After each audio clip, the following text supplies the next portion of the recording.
Здравствуйте, ребята! Рада приветствовать вас на своем канале. Суммативное оценивание за раздел «Древние и современные цивилизации» – это второй вариант. Прослушайте текст.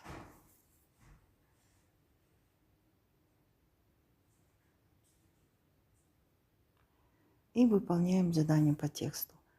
В тексте говорится ответ В. Правильный ответ о Великом Шелковом пути. Ребята, правильные ответы подчеркнуты и написаны жирным шрифтом. Балалар, барлық дұрыс жауаптардың асты сызылған және қарамен бөлініп жазылған.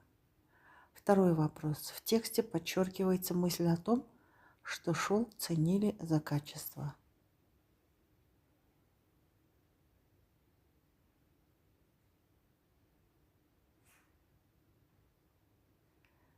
Третий вопрос. Значение выражения «караванная дорога». Ответ С. Торговый путь. Говорение. Ребята, опираясь на данные вопросы, вы должны подробно пересказать содержание данного текста. Опирайтесь на эти вопросы. Что связывает Великий Шелковый путь?